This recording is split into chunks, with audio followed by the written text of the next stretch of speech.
সংসারের জিনিস কিনতে সব মেয়েদেরই অনেক ভালো লাগে। আমারও তেমন ঘর সাজাতে অনেক ভালো লাগে। তাই এতগুলো টাকা নিয়ে চলে গেলাম আমার ঘরের জন্য প্রয়োজনীয় একটা ফার্নিচার কেনার জন্য। তো আমার ঘরের জন্য আমি কোন ফার্নিচারটা কিনলাম আজকে তোমাদের সাথে আমি এটাই শেয়ার করব। না টেনে ফুল ভিডিওটা দেখতে থাকো। ঘরের ভিতর এই জায়গাটুকুর মধ্যে এই ফার্নিচারগুলোর জন্য একদমই দেখতে ভালো লাগছিল না, তাই ভাবলাম এই জায়গাটুকুর জন্য একটা ফার্নিচার কেনা লাগবে। তো যেই ভাবা সেই কাজ, এতগুলো টাকা নিয়ে চলে গেলাম ফার্নিচার কেনার জন্য।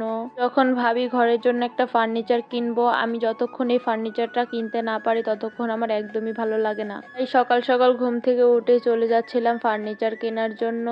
যখন আমি একবার ভাবি যে এই জিনিসটা কিনবো, যতক্ষণ না পর্যন্ত কিনে বাড়িতে নিয়ে আসি ততক্ষণ আমার একদমই শান্তি লাগে না। তাই সকাল সকালে ফার্নিচার কেনার জন্য চলে গেলাম। সব মেয়েরই কম বেশি ঘর সাজাতে অনেক বেশি ভালো লাগে, এমনটা আমারও ঘর সাজাতে অনেকটা বেশি ভালো লাগে। আর ঘরের জন্য জিনিস কিনতে তো আরো বেশি ভালো লাগে। তো এইদিকে কথা বলতে বলতে আমরা ফার্নিচারের দোকানে চলে আসলাম। দোকানে আমাদের তেমন একটা ভালো লাগেনি, তাই আমরা গোডাউনে চলে গেলাম। গোডাউনে যাওয়ার পরও তেমন একটা ডিজাইন ছিল না, তাই আমার একদমই ভালো লাগেনি। তো সেখান থেকে চলে এসে আমরা অন্য একটা দোকানে গেলাম। দোকানে ঢোকার সাথে সাথে একটা মিরর দেখে আয়াতের তো অনেক বেশি ভালো লেগেছে।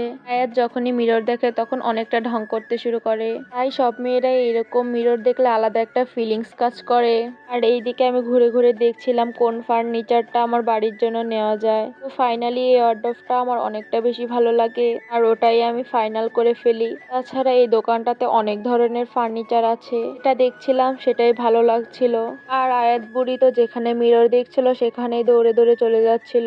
ও আয়নাতে মুখ দেখতে অনেকটা পছন্দ করে। আর এইদিকে আমাদের ফার্নিচারটা বাড়িতে আনার জন্য ভ্যানে তোলা হয়ে গেছে। ভ্যানে করে আমাদের ফার্নিচারটা আমরা বাড়িতে নিয়ে যাব। আমার কাছে অন্য কোনো কালারের ফার্নিচার তেমন একটা ভালো লাগেনি, তাই এই কালারের ফার্নিচারটাই নিয়ে নিয়েছি। ছাড়া এই কালারের ফার্নিচার আমার অনেকটাই বেশি ভালো লাগে। তো ফার্নিচারটা ভ্যানের উপর তোলার পরে এটাকে নিয়ে আমরা বাড়িতে চলে যাব।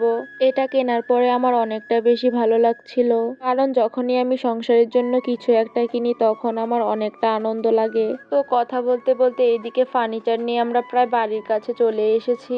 আমি আগে থেকে ঘরের ভেতরে জায়গা করে রেখে আসছিলাম যাতে নিয়ে সাথে সাথে ওখানে সেট করতে পারি। তো ওয়ার্ডরোব থেকে একটা একটা করে ড্রয়ার খুলে খুলে ঘরের মধ্যে এনে রাখছিল, কারণ ড্রয়ার সহ ওয়ার্ডরোবটা নিতে অনেকটা ভারী হয়ে যেত।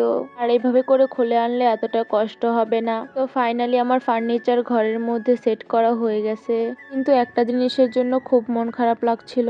এটা অনেকটা বড় হওয়ার কারণে এটা সামনের দিকে বেশি বের হয়ে আসছিল, এর জন্য এতটা ভালো লাগছিল না। কিন্তু পরবর্তীতে এগুলোকে আবার আলাদাভাবে সেট করে নেব। আপাতত এইভাবেই রেখে দিলাম। এটা ঘরে আনার পরে আমার অনেকটাই ভালো লাগছিল, কিন্তু আলোর কারণে তেমন একটা কালারটা সুন্দর দেখা যাচ্ছিল না, কিন্তু দিনের বেলা দেখলে ভালোই লাগে। তাছাড়া সামনাসামনি দেখতে অনেকটা সুন্দর ছিল। ওয়ার্ডরোবে কাপড় রাখার জায়গাগুলোও বেশ বড় বড় ছিল। সেম এরকম দেখতে ওয়ার্ডরোব আরো ছোটও আছে, কিন্তু ছোট ওয়ার্ডরোব আমার তেমন একটা ভালো লাগে না, বড় সাইজেরটাই কিনে নিয়ে আসলাম। এটা আনার পরে আমার ঘরটা দেখতে আরো অনেকটা বেশি ভালো লাগছিল। ইনশাল্লাহ আস্তে আস্তে আমার সব স্বপ্নগুলোই আমি পূরণ করব।